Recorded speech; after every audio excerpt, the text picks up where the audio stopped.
We've got to talk about Eric. I mean, we'll talk about a few of the lads, but Eric, I mean, we've heard all different descriptions. Was he the final piece for that particular time, the jigsaw, to take it to the next level?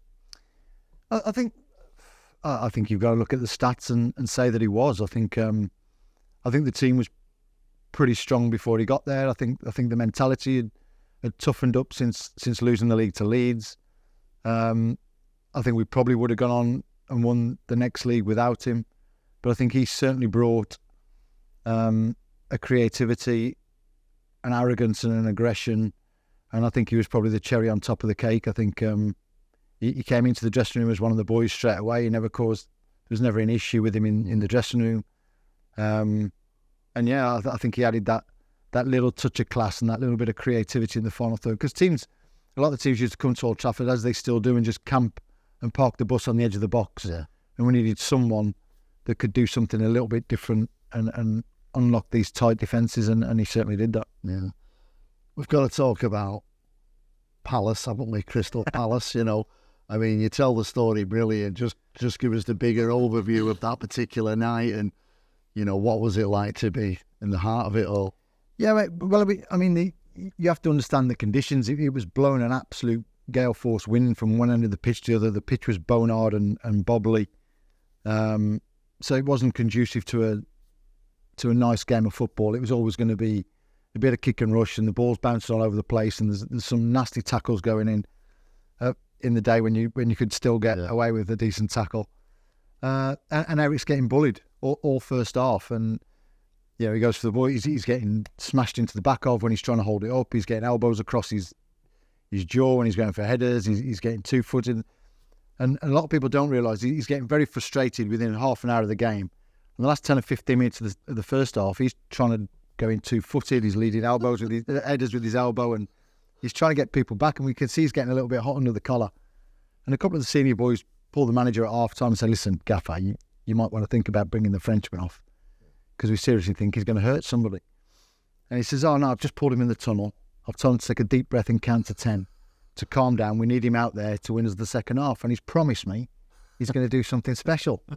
So like, oh, all right, okay, well, we'll see what happens then. So sort of 10, 15 minutes into the second half, keeper kicks the ball out, catches on one of these gusts of wind. Eric turns around to chase it. Centre halves all over him like a rash. He loses his temper, turns around, volleys the centre half straight up the backside, 3 yards from the ref. Ref has no option, straight to his top pocket, red card, you're off. Yeah. We're on the pitch thinking, geez, this is a dogfight as it is. We're down to 10 men. We've got a game in our hands. The game continues. 20, 30 seconds later, we hear a big cheer. We look over and there's Eric flying across the across the fence, kung fu kicking this guy in the chest. He then gets up off the floor, like left uppercuts him, right hooks him, guys picking up teeth and flying all over the place. We're thinking, oh my God, Eric's going to kill someone. But we're also thinking, the manager can't have a go at us now for a poor sort of performance. So we get the final whistle goes, and usually it's like a bit of a clap to the fans, all this, and I think it was Keeney whistle, everyone, come on lads, let's get in the dressing room, this is going to be hilarious. So we get in there and all the lads... It was 1-1, wasn't it? It was 1-1, yeah, finished 1-1, which is not a great result for us.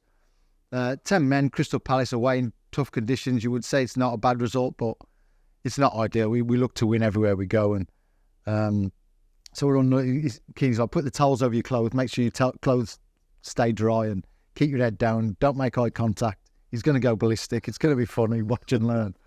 So we're all sat in the dressing room nudging each other like school kids, and he comes in, the manager, absolutely raging.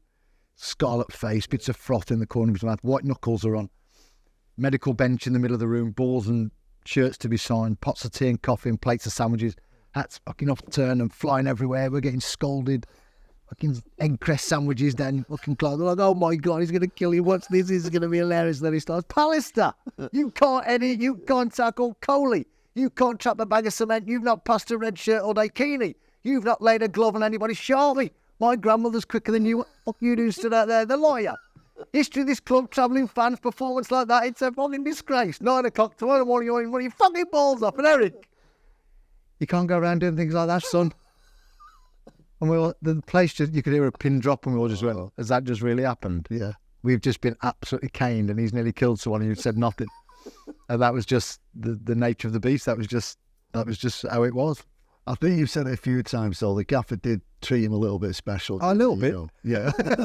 A little bit. No, he was the golden child. But it was, I mean, certainly from my perspective, I was still a young lad in a man's dressing room. Whether there was any animosity, jealousy, or bitterness from some of the senior pros, I never saw it. I never felt it. I think they all knew that he was a little bit special and he was treated differently. I don't think there was ever any animosity towards him. He was never treated any differently by any of the players.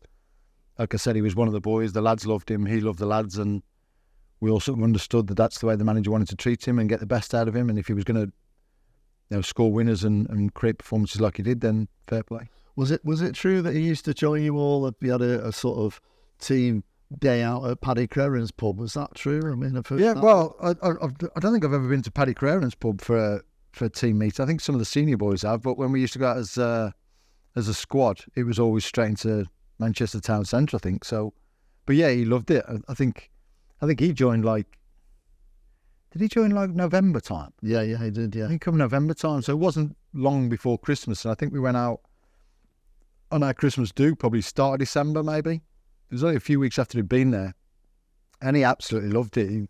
I think he came into training. I think we went out on the Tuesday. We had Wednesday off. He came in on the Thursday. All right, when we're doing that again, he was ready for it. He was one of the boys. Loved it. So yeah, no complaints there.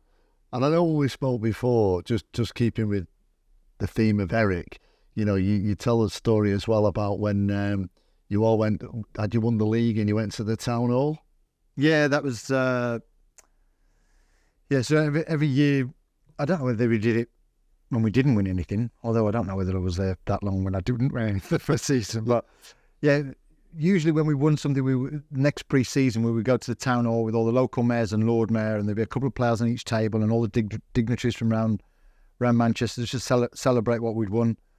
And it was always suit, shirt, tie, all smart affair. And I turned up fresh off my holidays. I mean, it was 100 degrees outside, unlike Manchester.